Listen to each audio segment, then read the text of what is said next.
नमस्कार, 12 बजे के समाचारों में आपका स्वागत है। मैं हूं अलका सिंह। समाचारों में सबसे पहले हेडलाइंस।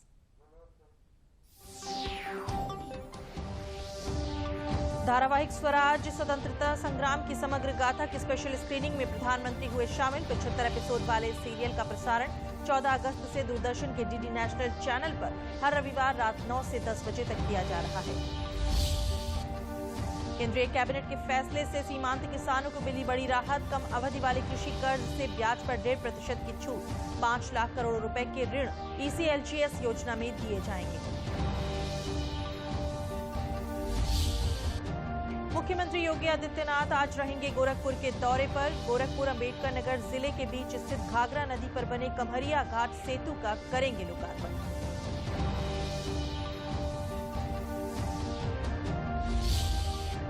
आजादी के अमृत महोत्सव में सरकारी भवनों में से चारबाग रेलवे स्टेशन को सजावट के लिए प्रदेश सरकार द्वारा दिया गया प्रथम पुरस्कार। हर घर तिरंगा अभियान के तहत उत्तर रेलवे लखनऊ मंडल द्वारा रेलवे स्टेशन की इमारत को भव्य रूप से सजाया गया था। मथुरा में श्री कृष्ण जन्माष्टमी की तैयारियां जोरों पर। प्रदेश सरकार ने 19 अगस्त को जन्माष्टमी के सार्वजनिक अवकाश की घोषणा।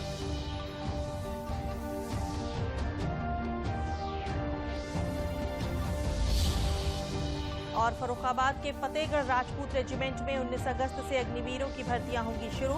युवाओं में सेना में भर्ती के लिए देखा जा रहा है उत्साह।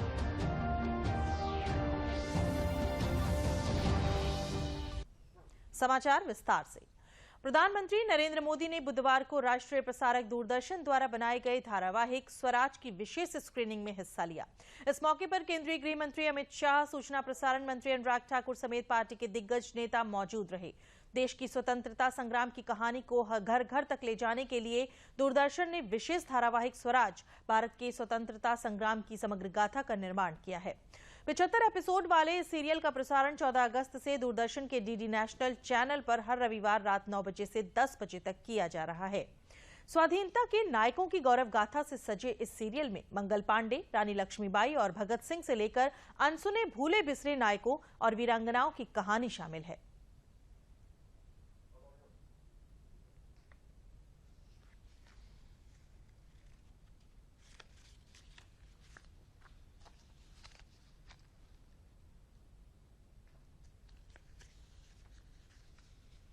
शिक्षा का और विज्ञान का भारत जिसने समृद्धि का प्रसार किया, प्रेम व अहिंसा का प्रचार किया, विविधता में एकता का संचार किया।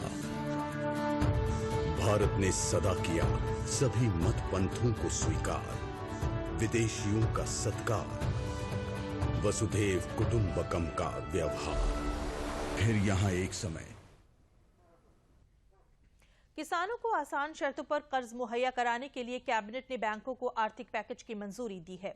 साथ ही ट्रेवल और हॉस्पिटैलिटी सेक्टर को सहारा देने के लिए कैबिनेट ने बिना गारंटी 50,000 करोड़ रुपए के कर्ज की सुविधा का ऐलान किया है।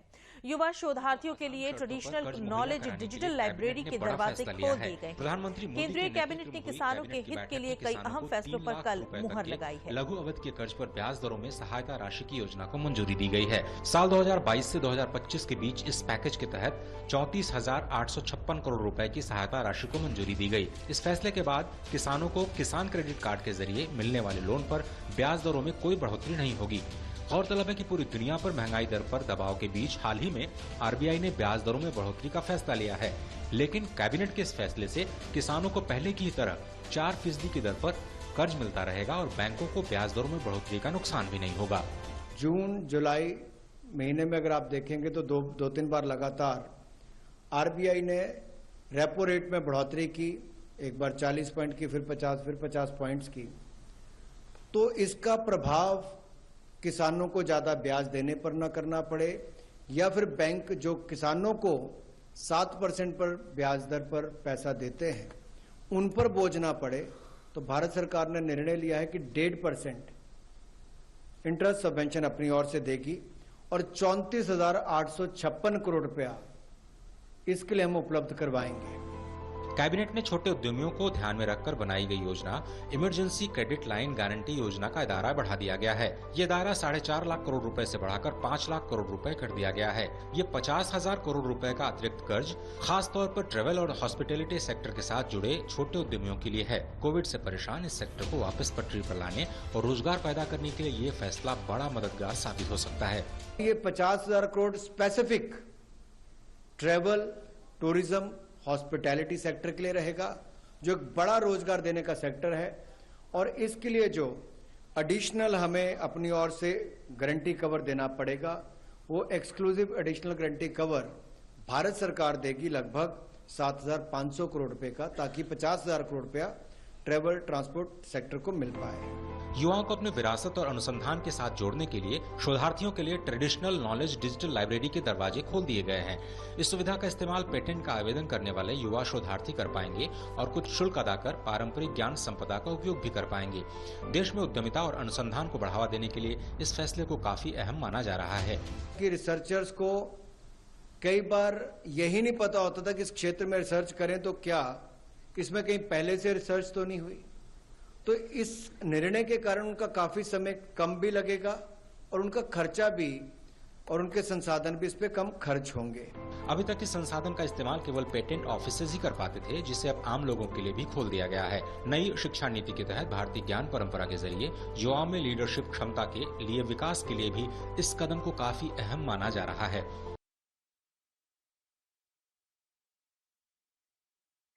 दौरे पर रहेंगे। मुख्यमंत्री इस दौरान घाघरा नदी पर कमहरिया घाट पुल का लोकार्पण करेंगे। घाघरा नदी पर बने करीब 1412 मीटर से अधिक लंबा ये पुल गोरखपुर अंबेडकर नगर जिले के बीच स्थित है।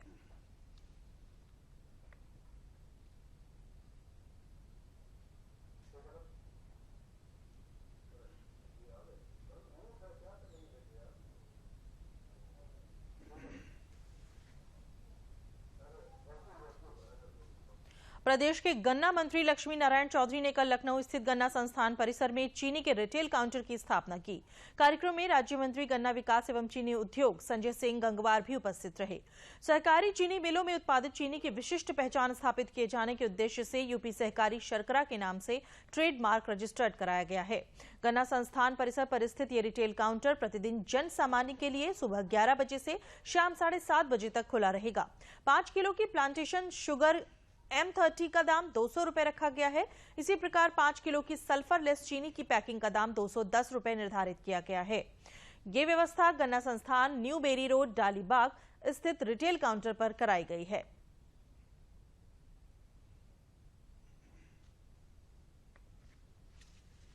अब तक हमारे कॉरपोरेशन के निगम की जो हमारी मिल थी, फैक्ट्री है, शुगर फैक्ट्री, अब तक थोक में बिक्री हुआ करती थी। अब हम रिटेल में आए हैं और रिटेल में हमने पाउच से लेके 5 किलो के बैग और 50 किलो के बैग सल्फरलेस सब तैयार किए हैं। हमारी क्वालिटी सबसे बेस्ट क्वालिटी होगी उत्तर प्रदेश में। वैसे तो हमारी नजीबाबाद चीनी मिल को अब तक लगभग 18 बार फर्स्ट प्राइज मिल चुका है, लेकिन इस बार भी हमारी सबसे अच्छी चीनी होगी और रिटेल में जैसे ही हम जाएंगे तो निश्चित रूप से हमें बहुत बड़ी सफलता मिलेगी। स्वतंत्रता के 75वें गौरवशाली वर्ष पूर्ण होने के अवसर पर लखनऊ शहर में केंद्रीय कार्यालयों की सजावट प्रतियोगिता में चारबाग रेलवे स्टेशन लखनऊ को प्रथम पुरस्कार दिया गया है। ये पुरस्कार प्रदेश के उप मुख्यमंत्री ब्रजेश पाठक ने चारबाग रेलवे स्टेशन के निदेशक आशीष सिंह को दिया। उत्तर रेलवे लखनऊ मंडल का चारबाग रेलवे स्टेशन अपने ऐतिहासिक महत्व, बेमिसाल खूबसूरती एवं पारंपरिक संस्कृति की अमूल्य धरोहर के रूप में जाना जाता है। ब्रिटिश साम्राज्य से लेकर वर्तमान के समृद्ध एवं सशक्त भारत तक के प्रत्येक कालखंड में इस स्टेशन की भव्यता एवं खूबसूरती सदैव निखरती रही है, जिसको इस वर्ष भी आजादी के अमृत रंगों से सजाया गया।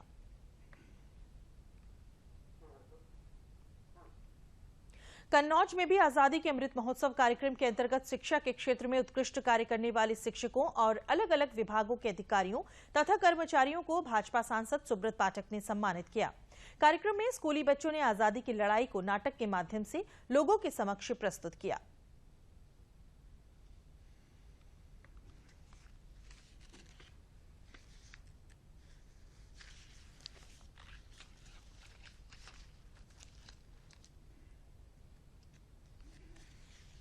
शिक्षा विभाग के द्वारा एक कार्यक्रम आज़ादी के अमृत महोत्सव का किया गया था और इस कार्यक्रम में अमृत महोत्सव में जो उत्कृष्ट कार्य करने वाले सभी विभागों के प्रमुख लोगों को यहाँ पर सम्मानित किया गया है।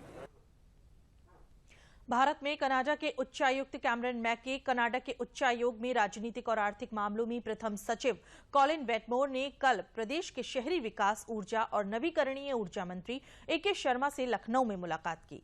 ए.के. शर्मा ने बताया कि प्रदेश में बिजली की शिकायतों का निस्तारण करने के लिए संभव पोर्टल की व्यवस्था अनुसार महीने के तीसरे बुधवार को राज्य स्तरीय जन सुनवाई की जाएगी। इस दौरान उन्होंने सभी डिस्कॉम के प्रबंध निदेशक, मुख्य अभियंता एवं शिकायतकर्ता से वर्चुअल संवाद कर शिकायत के संबंध में हकीकत जानी और मौके पर 20 शिकायतों का निस्तारण भी किया। ऊर्जा विभाग की शिकायतों को सुनने के लिए हमने कार्यक्रम रखा था। उसमें हमने 20 समस्याएं जो अलग अलग स्रोतों से हम लेते हैं, कुछ मीडिया में जो खबरें आती हैं उनके मार्फत भी उठाते हैं। हमारे माननीय मुख्यमंत्री जी का जो पोर्टल है सरकार का IGRS, उसमें से लेते हैं। मेरा स्वयं का पोर्टल है, उसमें से लेते हैं। और हमें जो लोग मिल कर के जन शिकायतें देते हैं उनको भी हम उसमें शामिल करते हैं।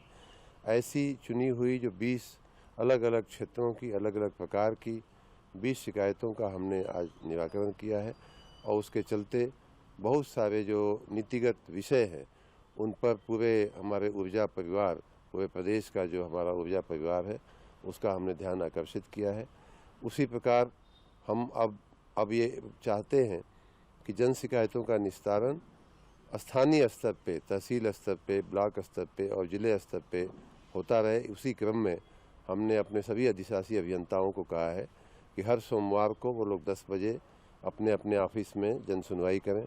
सभी अधीक्षण अभियंता को कहा है कि 12 बजे उसी दिन जन सुनवाई करें और सभी डिस्कॉम के प्रबंध निदेशकों को कहा है कि वो मंगलवार को सुबह में जन सुनवाई का कार्यक्रम करें। उसके बाद जो शिकायतें निस्तारित नहीं होती हैं वो हमारे स्तर पे आज के जैसे कार्यक्रम था उस कार्यक्रम के तहत हम निस्तारण में लेते हैं। और उनका हमारा जो प्रमुख आशय होता है वो ये होता है कि नीचे के स्तर पे ज़्यादा अधिकारी ज़्यादा जन समस्याओं का निस्तारण करें। मथुरा में श्री कृष्ण जन्माष्टमी की तैयारियां जोरों पर हैं। श्री कृष्ण जन्मस्थान स्थित भागवत भवन में विराजमान श्री राधा कृष्ण इस बार जन्माष्टमी पर श्री हरिकांता पोशाक धारण कर भक्तों को दर्शन देंगे। श्री राधा कृष्ण की पोशाक तैयार हो चुकी है। इस दिव्य पोशाक का निर्माण सिल्क, जरी, रेशम आदि सामग्रियों से किया गया है। श्री हरिकांता पोशाक में ठाकुर जी को सारंग शोभा पुष्प बंगले के बीच विराजमान किया जाएगा। श्री कृष्ण जन्मस्थान सेवा संस्थान के सचिव कपिल शर्मा ने बताया कि इस वर्ष भगवान श्री कृष्ण का जन्म महोत्सव शास्त्रीय मर्यादाओं एवं परंपराओं के अनुसार भाद्रपद कृष्ण अष्टमी 19 अगस्त को मनाया जाएगा। इस खास अवसर पर जन्मस्थान की साज सज्जा, ठाकुर जी की पोशाक, श्रृंगार नयनाभिराम होगी। भगवान श्री कृष्ण की प्राकाट्य भूमि गर्भगृह को कारागार के रूप में सजाया जा रहा है। उन्होंने बताया कि इस मौके पर ठाकुर जी श्री हरिकांता पोशाक धारण करेंगे। इस पोशाक में मयूराकृति की थीम पर लता पता, वृक्ष पत्र, मनोरम बेल आदि आकृतियां बहुत ही कलात्मक रूप से उकेरी गई हैं। कराने के लिए सभी व्यवस्थाएं की जा रही हैं, तैयारियां जोर शोर से चल रही हैं। भगवान श्री कृष्ण के पुण्य प्राकट्य महोत्सव का जो मेन आयोजन है, मुख्य आयोजन है, रात्रि 11 बजे शुरू होगा।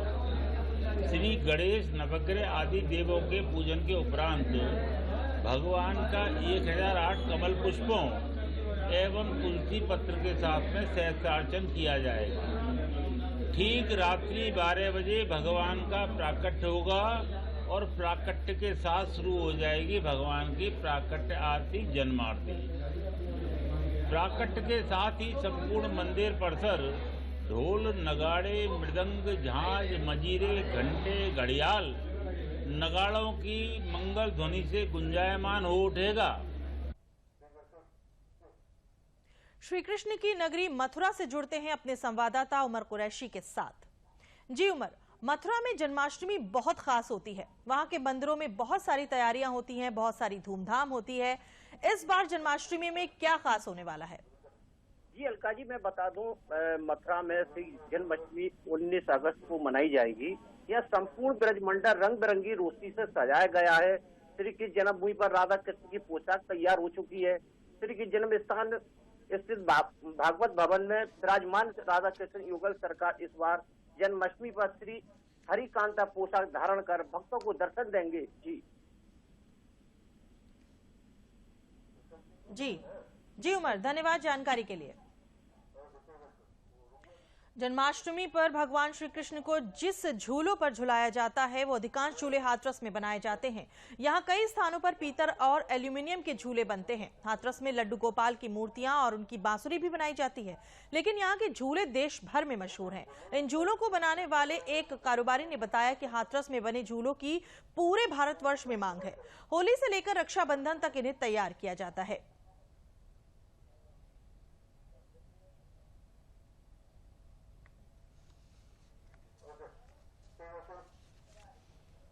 करीब 350 साल पहले 17 अगस्त 1666 में औरंगजेब की कैद से मुक्त होकर छत्रपति शिवाजी आगरा से राजगढ़ के लिए रवाना हुए थे। इसी को लेकर छत्रपति शिवाजी के सेनापति के 14वें वंशज के नेतृत्व में 100 सदस्यों के एक दल ने आगरा में गरुड़ उड़ान यात्रा निकाली। इस अवसर पर आगरा किले के सामने छत्रपति शिवाजी की प्रतिमा पर उच्च शिक्षा मंत्री योगेंद्र उपाध्याय ने माल्यार्पण कर आगरा से 1253 किलोमीटर लंबी गरुड़ उड़ान यात्रा को राजगढ़ के लिए रवाना किया। इस यात्रा में 1000 धावक, 100 साइकिल सवार और 4 घुड़सवार शामिल रहे। ये यात्रा 13 दिन बाद राजगढ़ पहुंचकर संपन्न होगी।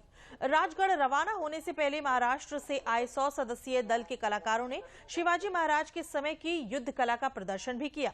कैबिनेट मंत्री योगेंद्र उपाध्याय ने कहा कि कोठी मीना बाजार में जहां छत्रपति शिवाजी को औरंगजेब ने कैद करके रखा था, उस स्थान को जल्द ही पर्यटक स्थल के रूप में विकसित किया जाएगा और आगरा में छत्रपति शिवाजी की 100 फीट की प्रतिमा लगाई जाएगी। अब तक किंवदंतियां ये थी कि शिवाजी महाराज को लाल किले में कैद किया गया था और वो अपनी चतुराई से, अपने शौर्य से, अपने साहस से, अपनी कार्य योजना बनाने की विलक्षण क्षमता से और उस योजना को कार्यान्वित करने की अद्भुत प्रतिभा से उस समय की सबसे बड़ी ताकत को मुंह पर थप्पड़ मारकर निकले थे। ये एक इतिहास का स्वर्णिम पृष्ठ है, प्रेरणाप्रद पृष्ठ है, लेकिन आगरा में इसको भुला दिया गया था। हम डॉक्टर सुगम आनंद, स्वर्गीय अब अमी आधार निडर और हमने मिलकर उसकी खोज की आखिर वो कहाँ थे। मिर्जा राजा जयसिंह की कोठी, मीना बाजार की कोठी जो कहलाती है, मिर्जा राजा जयसिंह के पुत्र राम सिंह की कोठी थी, वहाँ औरंगजेब ने उन्हें नज़रबंद करके रखा था। अब उसको स्मारक के रूप में विकसित करना ये हमारा उद्देश्य है। माननीय योगी जी से बात हो गई है, वो भी इसको इस रूप में विकसित करेंगे और शिवाजी महाराज के सिपह सलारों के 14वें वंशज आगरा आए हुए हैं। आज के दिन शिवाजी महाराज यहाँ से निकले थे, आज यहाँ से इनकी यात्रा निकल रही है उस रास्ते से जिस रास्ते से शिवाजी महाराज आगरा आए थे। छत्रपति शिवाजी महाराज औरंगजेब से जब मिलने आए थे तो छल कपट से औरंगजेब ने जब उनको कैद में डाला था, वो तारीख थी 12 मई 1666। वो 99वें दिन छत्रपति शिवाजी महाराज आगरा की कैद में थे। वो जिस दिन वो अपनी चतुराई से छूटे वो तारीख थी 17 अगस्त 1666। तो अपनी चतुराई ये वर्ल्ड को बताने के लिए, एक इंटरनेशनल स्तर पर ये लेके जाने के लिए, मानवंदन देने के लिए हम ये लगातार तीसरे साल से कर रहे हैं। आगरा से राजगढ़ दौड़ लगा के जा रहे हैं। आजादी का अमृत महोत्सव कार्यक्रम के अंतर्गत प्रयागराज विकास प्राधिकरण द्वारा संगम पर आयोजित कार्यक्रम में तीर्थराज प्रयाग की गंगा आरती पूरी आस्था के साथ की गई। इस मौके पर बड़ी संख्या में श्रद्धालुओं ने गंगा आरती का आनंद लिया। प्रयागराज विकास प्राधिकरण के सचिव अजीत सिंह ने बताया कि गंगा आरती के लिए संगम के स्थान का चयन किया गया, जिससे बड़ी संख्या में लोगों को इसका आनंद मिल सके। साथ ही नदी के किनारे लोगों में देशभक्ति की भावना जागृत करने के लिए सैंड आर्ट के माध्यम से आजादी के अमृत महोत्सव के अंतर्गत कलाकृतियां बनाई गयी।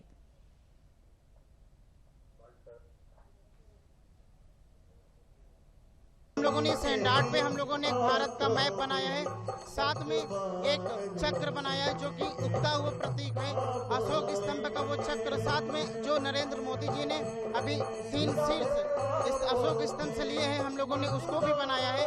हम लोगों ने एक इसरो भी, जो कि इसरो का भी मिसाइल बनाया है। हम इसरो से मनोबल वैज्ञानिकों का हम लोग बढ़ा रहे हैं। फर्रुखाबाद के फतेहगढ़ राजपूत रेजिमेंट में आगामी 19 अगस्त से अग्निवीरों की भर्तियां शुरू हो रही हैं, जिसके लिए युवा रात दिन मेहनत कर खेल के मैदानों में अपना पसीना बहा रहे हैं। युवाओं में भारतीय सेना में भर्ती को लेकर उत्साह देखा जा रहा है और प्रशासन ने भी इस प्रक्रिया को सरल ढंग से पूरा करने के लिए तैयारियां कर ली हैं।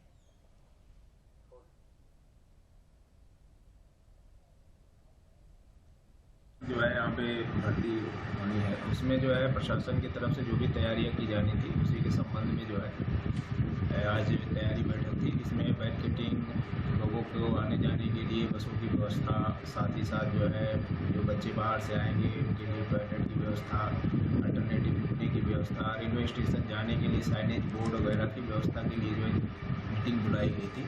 साथ ही साथ स्वास्थ्य विभाग की टीमें रहेंगी। ये सारी विभाग की टीमें जो है अपने अपने जो उनकी जिम्मेदारी दी गई है वो अपना दायित्व का निर्वहन करेंगे। साथ ही साथ पूरे जो है क्षेत्र को, पूरे शहर को 22 सेक्टर और 2 जोन में बांटा गया है, जहाँ पे सेक्टर मजिस्ट्रेट की जो है राउंड दी क्लॉक ड्यूटी लगाई गई है और जोनल मजिस्ट्रेट लगाए गए हैं, जिसमें SDM और COs रहेंगे। तो इनको इस तरीके से भी कहीं भी जो है हम लोग चाहते हैं कि इसमें सुरक्षा की दृष्टि से कोई भी प्रॉब्लम ना हो, हम लोग इसमें पूरी तैयारी करें। उत्तर प्रदेश सरकार आयुर्वेदिक दवाओं को बढ़ावा देने के लिए बुंदेलखंड एक्सप्रेस वे के किनारे 27,000 औषधीय पेड़ लगवाने जा रही है। इन पेड़ों की देखभाल एवं मालिकाना हक राष्ट्रीय ग्रामीण आजीविका मिशन समूह की महिलाओं को मिलेगा। सरकार की महिलाओं का सशक्तिकरण करने की श्रृंखला में ये एक महत्वपूर्ण कदम होगा। राष्ट्रीय ग्रामीण आजीविका मिशन के उपायुक्त ब्रजमोहन अम्बेड ने बताया कि जनपद इटावा में बुंदेलखंड एक्सप्रेस वे के 15 किलोमीटर भाग के दोनों ओर औषधीय पेड़ लगाने का निर्णय लिया गया है, जिससे लोगों में आयुर्वेदिक दवाओं के प्रति रुझान बढ़ेगा और समूह की महिलाओं को आमदनी और रोजगार मिलेगा। क्षेत्रीय आयुर्वेदिक अधिकारी डॉक्टर मनोज दीक्षित का कहना है कि जनपद इटावा की जलवायु आंवला, अर्जुन और तुलसी जैसे औषधि पौधों के लिए बहुत ही उपयुक्त है। शासन से हमको निर्देश मिले हैं कि रोड के दोनों तरफ किनारे पर औषधीय पौधों को लगाया जाए और ये जिम्मेवारी राष्ट्रीय ग्रामीण आजीविका मिशन के अंतर्गत गठित स्वयं सहायता समूह की महिलाओं के द्वारा कराया जाना है। ये हमारे जनपद इटावा में ये रोड लगभग 15 किलोमीटर पड़ता है, जिसके किनारे लगभग 8 गांव हैं। तो हमने जो कार्ययोजना बनाई है निर्देशों के अनुपालन में, वो ये कि उसमें कार्यरत स्वयं सहायता समूह जो एक्टिव हैं, जो काम करने को इच्छुक हैं, उनको चयन करके हर आधा किलोमीटर पर एक समूह को जिम्मेवारी सौंप रहे हैं, जो इन पौधों को लगाएगा, उनकी देखभाल करेगा और उनको मालिकाना हक भी मिलेगा। वाराणसी का काठ शिल्प प्राचीन काल से जाना जाता रहा है। यहाँ बिना मशीनों के सहयोग से लकड़ी पर विभिन्न प्रकार की आकृतियां उकेरी जाती हैं। धीरे धीरे ये कला लुप्त होने लगी थी, लेकिन 2014 में प्रधानमंत्री नरेंद्र मोदी के हस्तक्षेप और उत्तर प्रदेश सरकार के एक जिला एक उत्पाद ने इस लुप्त होती कला को पुनर्जीवन दिया। यही नहीं, हाल ही में संपन्न हुए G7 देशों की बैठक में प्रधानमंत्री नरेंद्र मोदी ने काठ शिल्पी ओम प्रकाश शर्मा द्वारा निर्मित राम दरबार इंडोनेशिया के राष्ट्रपति को भेंट किया। इस शिल्प के बारे में और ज्यादा जानकारी ली है हमारे संवाददाता आशुतोष शुक्ला ने। नगरी है, यहाँ पर सनातन से जो है तमाम सारी परंपराएं रची बसी दिखाई देती हैं, लेकिन एक परंपरा ऐसी भी है काष्ठ शिल्प की, जिसमें मशीनें नहीं प्रयोग होती हैं, सिर्फ काम होता है हाथों से। 2014 के बाद से लेकर के हाथों से होने वाला काम जो लुप्त हो रहा था, जो पीढ़ियों से चलता आ रहा था, लेकिन अब लुप्त होने के कगार पर था, उसको एक नई पहचान मिली।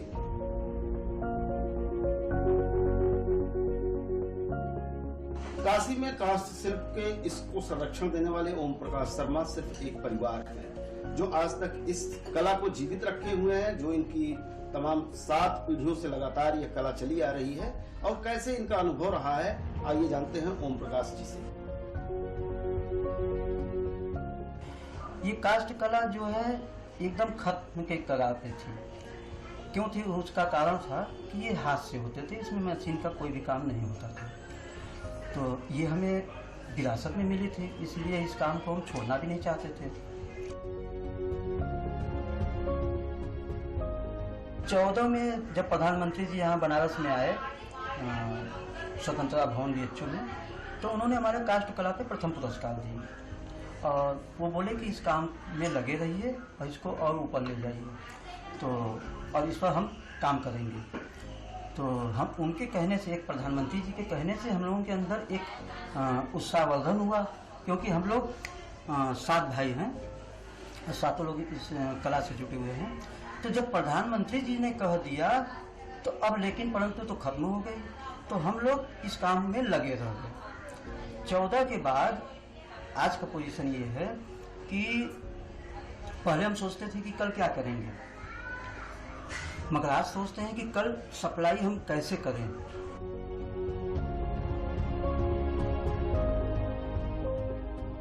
जब हम ओटीओपी में गए तो जब वहाँ से हमारी पहचान बढ़ी, तो जब माल बिके तो हमारे यहाँ पैसा आया, जब रुपया आया तो घर में खुशहाली आई। तो हम जो है और इसी में देखिए अभी हुआ था लखनऊ इंदिरा गांधी प्रतिष्ठान में ग्राउंड ब्रेकिंग सेरेमनी, तो उसमें कास्ट कला से हमारी बुलाहट हुई थी। हम गए थे, उसमें प्रधानमंत्री जी भी आए थे, मुख्यमंत्री जी भी आए थे, बहुत सारे लोग आए थे। तो वहाँ पे प्रधानमंत्री जी हम लोगों के कला का अवलोकन किए। फिर वहीं पे हमको राम दरबार का आर्डर मिला, तो वहाँ के आने के बाद जोशों से हम राम दरबार को बनाए। और जब बन करके गई तो जर्मनी में G7 शिखर सम्मेलन हुआ था, उसमें प्रधानमंत्री जी हमारा राम दरबार जो है इंडोनेशिया के राष्ट्रपति जोको विडोडो जी को भेंट दिए थे। तो जिस दिन से शिखर सम्मेलन हुआ उस दिन से कला के क्षेत्र में एक हमारी अलग पहचान हुई। तो इससे हमारा परिवार, हमारा माहौल, हमारे जितने करीबी लोग हैं काफ़ी प्रसन्न दिखते हैं और हम भी बहुत खुश हैं।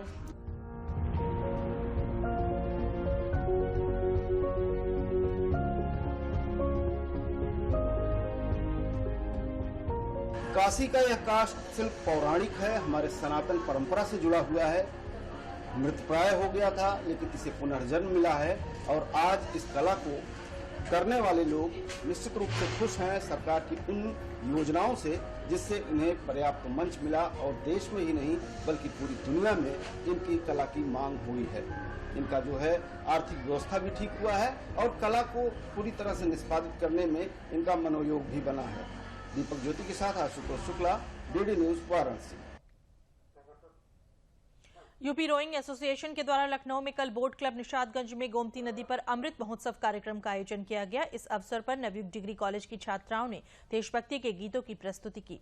साथ ही सेंट्रल एकेडमी के बच्चों ने चेहरे पर तिरंगा बनाकर देशभक्ति की भावना को प्रस्तुत किया।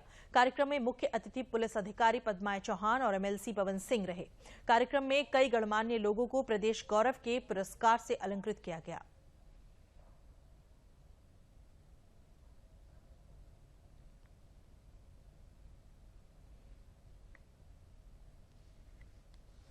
आज रोइंग क्लब ऑफ इंडिया की तरफ से, फेडरेशन क्लब ऑफ इंडिया की तरफ से बहुत सारे बच्चों का प्रोत्साहन किया गया है जो इंडिया लेवल पर अपने अपने प्रोत्साहन करके आए, अपने अपने पार्टिसिपेशन करके आए, मेडल लेकर आए हैं। जिसमें हमारे आनंद सर पांडे जी हैं, इनके नेतृत्व में टीम गई हुई थी। 61 मेडल हमको लगता है कि एक बड़ी मात्रा में लेकर आए हैं। आज का भारत बदला हुआ भारत हमारा अमृत महोत्सव मनाया जा रहा है, उसकी वजह से हमारे पूरे प्रदेश के, पूरे देश के बच्चों में एक जोश अलग से है और उसका हमको लगता है एक मेन रीजन। केंद्रीय कैबिनेट के फैसले से सीमांत किसानों को मिली बड़ी राहत। कम अवधि वाले कृषि कर्ज से ब्याज पर 1.5% की छूट। 5 लाख करोड़ रुपए के ऋण ECLGS योजना में दिए जाएंगे। मुख्यमंत्री योगी आदित्यनाथ आज रहेंगे गोरखपुर के दौरे पर। गोरखपुर अम्बेडकर नगर जिले के बीच स्थित घाघरा नदी पर बने कमहरिया घाट सेतु का करेंगे लोकार्पण।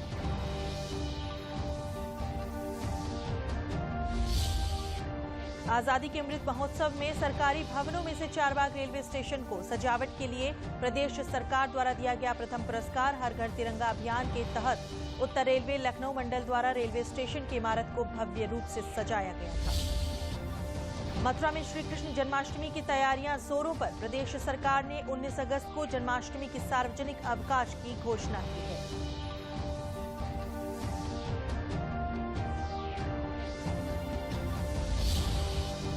और फर्रुखाबाद के फतेहगढ़ राजपूत रेजिमेंट में 19 अगस्त से अग्निवीरों की भर्तियां होंगी शुरू।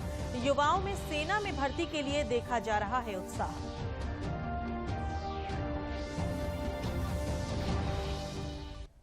इसी के साथ समाचार समाप्त हुए। नमस्कार।